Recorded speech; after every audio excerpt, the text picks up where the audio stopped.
Holly, thank you for being with us today and sharing your story. So, you've had an inspiring journey, Holly. Can you take us back to the beginning? How'd you get started in mortgage? So I actually started in subprime in 2004. Anyone else out there? It was amazing, and then it got really rough in 2008. So I left the business. I actually lived in tour buses for a couple years and toured with Bon Jovi. So Wait. Don't zip past that. You did what? yes, I toured with Bon Jovi. I worked for his management team and lived on the bus and traveled the country. Needed a break from mortgages and didn't know what I wanted to do with my life. So lived on a bus. After a couple years, it got old. Like touring with 12 guys that haven't showered in a week is not fun. So I decided, well, mortgages always treated me well, and I loved it. I was good at it, so I decided to get back into it. So I went over to Caliber Home Loans. I was an assistant to high-producing loan officers, so I wasn't originating myself. I would here and there, but I had to put them in somebody else's name, so I wasn't originating like I am today. So I did that I was there maybe 11 years. And then March 31st, 2023, remember it vividly. I'm at an RV show looking to buy a new RV with my daughter, and the RVP calls me and says, "Can you hop on Teams?" Like, I'm off today. He's like, "Do you have Teams on your phone?" I'm like, I can figure it out, I guess. And he's like, "Okay, I need to be on video." And I'm like, "It's the 31st. I know what's happening." Everyone had left my branch, and I got that call. I got laid off, and, well, no longer buying an RV. So we walked around, and I'm jobless. What am I going to do? And so all I'd ever known was the mortgage business and the music business, and I wasn't about to get back into that. So at that point, I was just questioning, like, what is my purpose? What am I here for? Do I go start another business? Do I get into this? Do I get into that? And really just had no direction whatsoever. That's a big crossroads. Something happened next. What was it? So right after I lost my job, Kelly Atchison calls me, and I was like, I just left Caliber. I got laid off. She's like, "Come to NEXA." I'm like, "I don't know what NEXA is, but how do I put my license there?" She takes me to onboarding. I go on. I don't even know, like, I don't know anything. I onboard, hang my license, and didn't do anything. At this point, I'm doing like random sales jobs, credit repair. I had a buddy that owned a couple companies. I'm doing sales, doing extremely well, but nothing felt right. I'm like, should I get back in the mortgage? Like, what should I do? Should I do loans? Should I take a break? And so I decided to see a psychic. So some people call it a midlife crisis. So in Boulder, Colorado, my sister was like, "Hey, I've seen this intuitive reader." And I'm like, I'm just going to go. Worst case, like, what, right? So I show up, and I'm like, what? I need some direction in life. Like, I don't know what I'm supposed to be. I don't know my purpose. Like, can you just, like, help me, right? So I show up, and she's like, "Okay, I want you to tell me all the random things you're doing. What do you know?" So I list out every single random side gig I'm doing, and I'm not closing mortgages. Didn't close loans for 6 months. So I'm going through, and she's like, no, you need to get rid of all that. I'm like, but I need income. Like, what am I supposed to do? And she's like, no, but you need to stay in mortgages. I'm like, but like what in mortgages? Like, what am I supposed to be doing? Originating, like something. And she's like, I don't know. So then she said something that changed my life forever.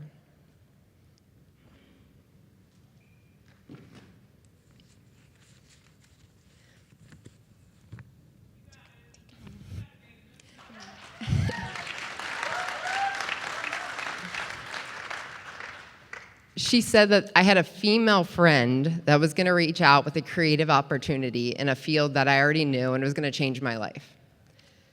So, and that's all she said. She said, I have nothing else, that's all I got. So I leave there, and I'm like, every time a friend called, I'm like, does somebody have something they want to start a company with me? Like, what, who's calling me? Months go by. Finally, I'm like, you know what? All these side things don't feel right. They don't feel right, so I quit everything. And I'm like, you know what? I'm going to take part of the summer off, hang out with my daughter, just figure out life, right? Nervous as can be. I'm like, I've got no income, nothing. And then Kelly Atchison calls me. She said, Holly, I've got so many leads and I need help. She's like, can you help me? And I'm like, like with what? And she's like, they're investor DSCR loans. I'm like, I don't know anything about that. And like before I get off the call, I've got like texts coming in, emails, calls, and I'm like, I don't even know what I'm doing. Like I don't know anything about these types of loans. And I said, but sure, I'm all in. So in that moment, did you know this was the friend?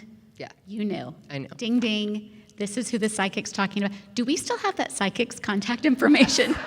A lot of people have actually seen her. Where's Mike Cordes? We're hiring her. Give me her number. Okay. Whew. All right. So now you've stepped into this niche, right? You're figuring out DSCR loans. Take me into how you learned and what you learned about influence. So, to me, influence is the ability to attract clients, inspire partners, and create momentum without having to chase every single deal. So, in mortgages and real estates, we're not just selling loans or houses, we're selling trust. People do business with those they feel confident in, those they remember, and then those that consistently deliver. Okay. Makes perfect sense to me, right? For everyone you're talking to, it's likely the biggest investment of their lifetime, and they really have to trust you. And it sounds like what you're saying is that's your influence. Okay, so you mentioned in the beginning that you were working round the clock. How did you shift from just grinding, working round the clock, to building influence? So for a while, I thought the only way to scale was to do more hours, more calls, later nights, earlier mornings. But I realized if I kept doing that, my business wouldn't scale and I'd miss time with my daughter. She was already, Mom, can you stop working? Like, do you have to work? Can you play with me? And, from a 7-year-old, it's like, I've got to make a change. I can't do this anymore. So the real shift came when I leveraged support. I needed people to help me, and I'm a control freak, so I wanted to do it all myself. I didn't trust anybody, so I started leveraging assistants. I currently have 7 VAs right now that all do different things for me. I put systems in place, and I focus on just relationships and the front end. I also hired Dave Brown. He really helped guide me, just bring me all together. I was all over the place. I didn't know what I was, just work, and had no CR, like nothing. And so he really helped me delegate and give me some direction of, do this step today, this week. Okay, then let's go to the second step. And instead of trying to do everything at once, baby steps. So he really taught me that scaling wasn't about doing everything yourself. It was about multiplying my impact through others by influence. So putting more hours in, doing more work is just not, you can't scale that way. So I had to scale through influencing my clients. So smart. And then that gave you traded your dollars for hours. That gave you time to spend with your daughter. Yes. But let me be straight. I don't have it all figured out. I still don't have it all figured out. I'm not perfect. I still don't use my CRM. I don't reach out to past clients. I don't follow up with peer approvals. And I'm like totally backwards. Okay, hold on. How much volume did you do last year?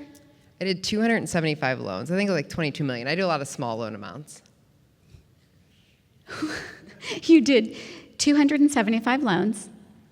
And give me the list of things you don't do again. I don't do anything I really should do. I don't like have automations going out to past clients. Like if I give somebody a pre-approval, like half the time I don't follow up. And I was just focusing on talking to the clients, talking to the realtors, and business just kept coming in. So I just haven't got around to it quite yet.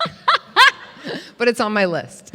Holly, I'm so excited. What is her business going to look like when she starts doing all those things? So excited for you. All right, so what are some practical ways that other loan officers and agents can build influence instead of just grinding and putting more hours in? How can they do what you've done? So I think one of the things I did from day one is every single phone call I asked for business. Whether it's an agent, a listing agent calling me, asking about a pre-approval, I talk to them, I tell them what the loans, talk up the person, tell them what a DSCR loan is, and ask them for business. Hey, do you got any other investors? Every time. Every client, hey, do you know any other investors? Any groups you have? Post my name, I ask for business. I want them to know that I'm their go-to referral person. I'm the person that they need to tell everyone about and call, and I don't want them to ever forget me. So I make sure to ask them, just keep reminding them. So like the Dance and Dan situation. You make a mark. You get out there and you dance with Dan. Yes, I did. Dale, yes. Whatever his name is. Okay, you get the point. Because when you say ask for the business, can you, for people who might be afraid to ask for the business, can you give us an example of what that might sound like when you ask for the business? Do you have anybody else that needs a loan? I'm just very direct, hey, do you have any other investors that you're friends with, that you work with, that would be interested in a DSCR loan? There's no income. Agents, do you have any other clients, any clients that are self-employed and they can't get a loan anywhere else? I'm just direct. Hey, ask for it. No fluff. That straightforward. It's that simple. Okay, and tell me about, you've built a brand, and I think a big part of that is through educating realtors. Mm-hmm. Tell me about that. So every time I get on a phone with an agent, hey, they call about the pre-approval. Everything's great, right? Hey, by the way, do you know what a DSCR loan is? Yes, no, whatever the answer is, I tell them anyway, even if they're already familiar. I take about 30 minutes if it's a new agent, and I just go through what it is. Hey, this is what the loan is. There's no income. Here's the process. I educate them every time. Same with the listing agents. They call, make them feel comfortable. Hey, it's an easy loan. You got 20% down. Their credit's good. We're not worrying. We just have to, check on the property, make sure it's good. So I share everything about the investor products. Don't worry, if it comes back and there's repairs, we'll do a rehab loan, So I educate the clients too. I go through all the options. Hey, I sit down with them. Well, I don't sit down with them because I never met anyone in person, but I get on a call and I ask them, what are you trying to do? Are you trying to, is long-term investments, short-term investments? Like, what are your goals? How long do you want to keep the properties? Should we do prepayment penalties? I go through and I learn everything about them because I want to provide what they need. One person might need something else. Somebody, everybody's different. So I kind of do like a coaching call with them. Let's talk. Let's come up with a strategy. Let's come up with a plan. So they look at me as a resource, not as like a lender. It's like, okay, she's going to guide me through all of this. She's got a plan. If I switch up and I want to do rehab loans or this happens or that happens, she has a plan for everything. And so just becoming like an expert in that. And actually, I forgot earlier. That's one thing I did want to talk about. So when I first got into DSCR, I knew nothing, like absolutely nothing. These people are calling me, and I'm calling Kelly every 5 minutes. I'm like, so what am I supposed to, I had literally no idea what I was doing, and I was nonstop calling her, and I'm like, can you send me lenders? Like, what am I doing? So I decided I started with UWM, sending all my business there because these people buying the investment properties that I was working with, they're all small loans, so they go down to no minimum. So I laid in bed, I studied every Color Investor Flex loan at UWM, and I memorized them. I memorized every single one. And the guidelines, I'm seeing other lenders doing this and that. I reached out at an executive level, and I was like, you know what? We need to have better things for these clients. So I helped change a lot of guidelines there, and I just really dove into becoming an expert, knowing every and anything about DSCR loans. And I think that's what sets me apart. If someone asks me a question, I can confidently know every single answer about DSCR. So part of the other thing is educating yourself. Like, find a niche, learn it inside and out, everything. Don't try to learn 50 lenders guidelines. Learn a few, know everything about it. When you're an expert, you attract those kind of loans. Okay, so your connection, again, over the phone, this wasn't in person. It was because you were an expert in something that you had previously known absolutely nothing about. Nothing.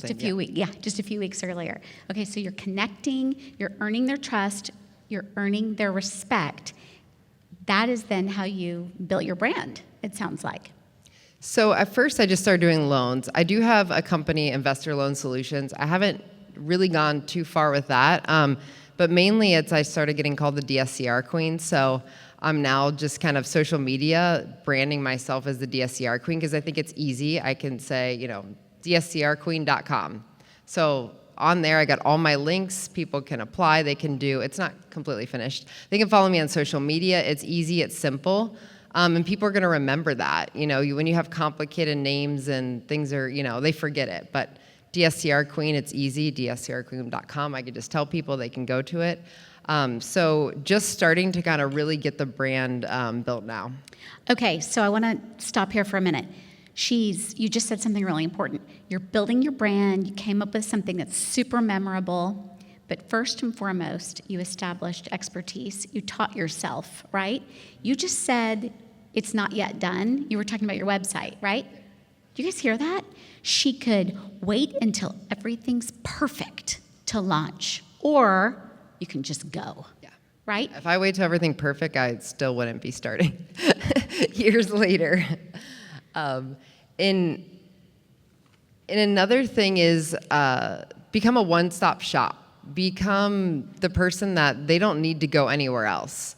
So let the people know you're working with the agents that you work for a broker. You have how many lenders? You have a solution for everything. There's no reason for them to shop around. You can find the best rates. You can shop all the lenders the other people are going to shop as well. So as far as DSCR, we'd start with a DSCR loan, and I would say, hey, if this comes back, I got plan B, I got plan C. I got you covered.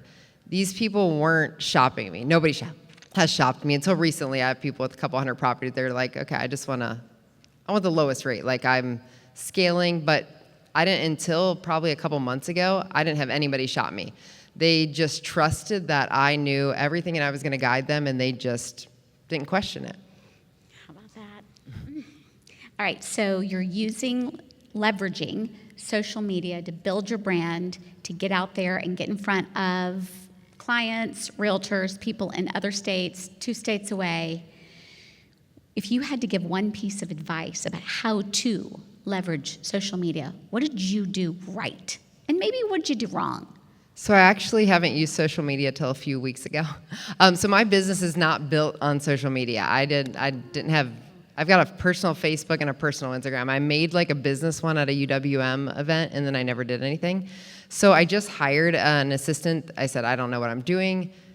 This is your job. I just want you to go create me a TikTok, create me a LinkedIn, create posts, tell me what content you need. And so I'm just getting started. So even just in a few weeks, I've had personal friends reach out that I'm starting loans on that probably wouldn't have called me before. And I could have been doing this years ago, but I had so much business from referrals. I just never made any cold calls. I don't outreach for business. But now I know that where the industry is heading, it's all about influence. And so having a presence on social media is going to be important. Love it. All right. So 275 loans last year. You're a beast, and you're a mom. Those 2 things are usually the same. You must delegate. Tell me about that.